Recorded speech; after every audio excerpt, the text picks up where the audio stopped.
vamos conversar agora por telefone com o deputado federal, capitão Alberto Neto. Boa noite, deputado.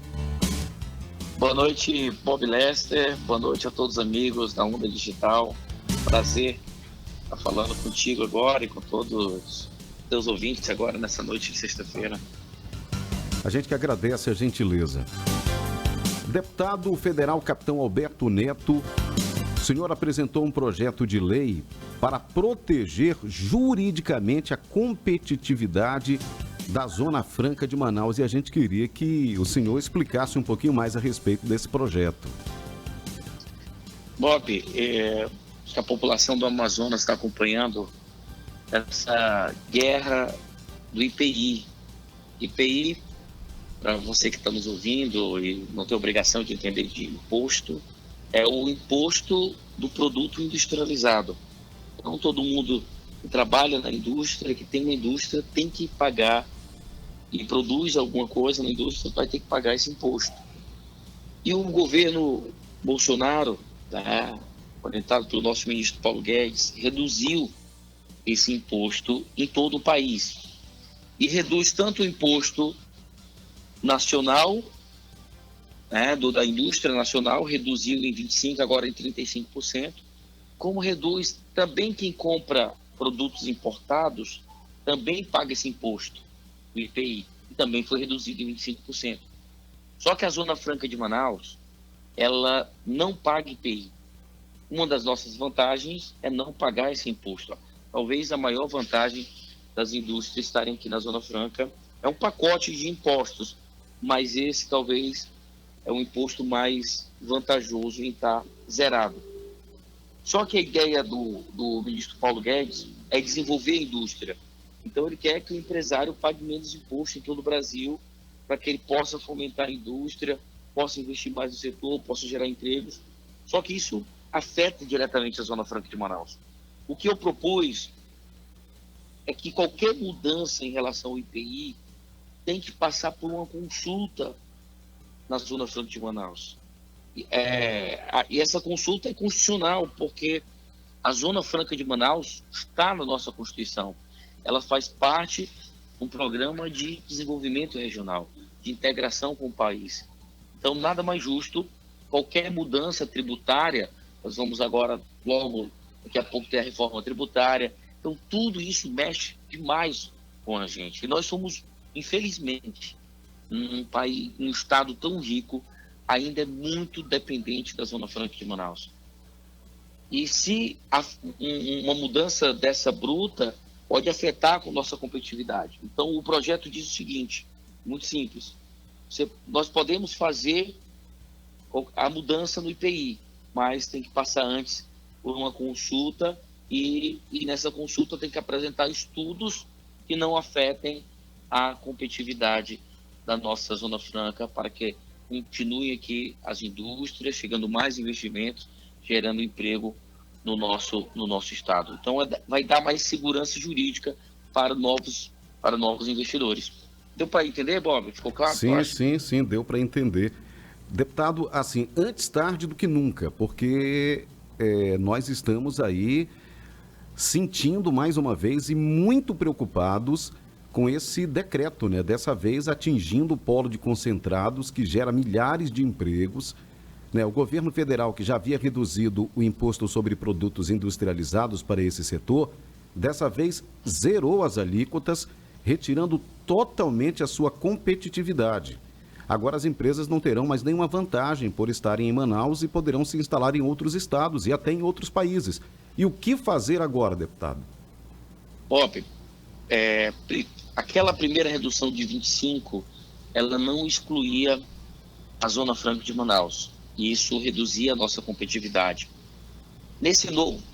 Teve um novo decreto agora. O governador esteve lá presente, Coronel Menezes, conversei com o presidente Bolsonaro logo em seguida.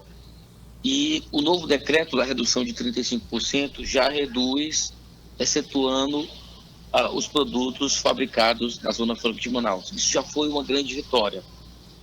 O problema agora foi com os concentrados. Então, em relação às indústrias do polo, tirando os concentrados, foi resolvido. essa redução já excetuou a Zona Franca de Manaus. Então, já conseguimos resolver esse problema. O presidente reconheceu, já tinha se comprometido com a Zona Franca. Então, ao reduzir esse imposto, foi verificado que a continuidade da redução do IPI afetaria de morte a Zona Franca de Manaus, e foi reconhecido isso, e foi feito um novo decreto excetuando os produtos da Zona Franca.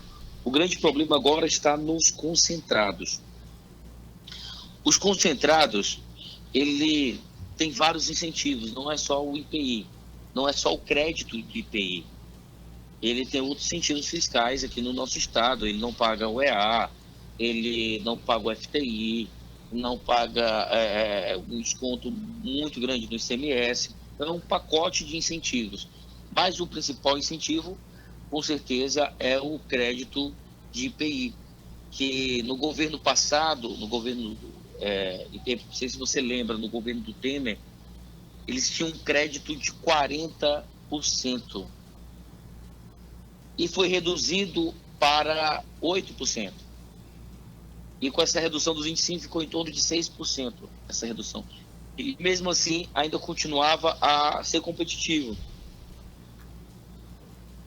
Com o desaparecimento agora, com o fim desse incentivo fiscal, que é o crédito do IPI para os concentrados, gera uma dúvida se mata realmente esse polo na Zona Franca de Manaus, ou não, se os outros incentivos são suficientes.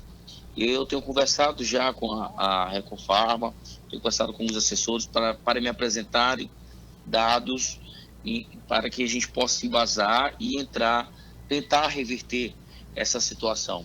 Porque a vantagem, ele gera, o polo de concentrado gera poucos empregos em Manaus, porque é uma indústria muito automatizada, né?